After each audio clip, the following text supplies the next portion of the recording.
March 2024 public എക്സാമിന് ചോദിച്ച 1 mark questions നോക്കാം. Dimensional formula for gravitational constant. 4 options തന്നിട്ടുണ്ട്. ഏതാണ് ആൻസർ എന്ന് നോക്കാം. Gravitational force F is equal to G into m1 m2 by r square. Then gravitational constant G is equal to Fr square by m1 m2. So dimension of G is equal to m raised to minus 1 L cube T raised to minus 2. Next question. The moment of inertia of a solid disk about an axis passing through its center and perpendicular to its plane is. ഇവിടെ answer വരുന്നത് mr²/2.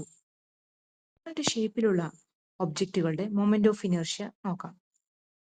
ഡിസ്കിന്റെ പ്ലെയിനിന് perpendicular ആയിക്കൊണ്ട് സെന്ററിലൂടെ കടന്നു പോകുന്ന ആക്സിസുമായി ബന്ധപ്പെട്ട moment of inertia വരുന്നത് mr²/2.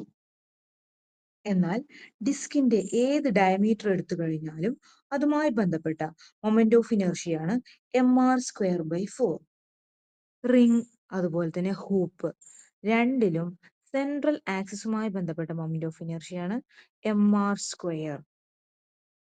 ഒരു solid റോഡിന് പെർപെൻഡിക്കുലർ ആയിക്കൊണ്ട് സെന്ററിലൂടെ കടന്നു പോകുന്ന ആക്സിസുമായി ബന്ധപ്പെട്ട മൊമെന്റ് ഓഫ് ഇനർഷ്യയാണ് 1/12 ml².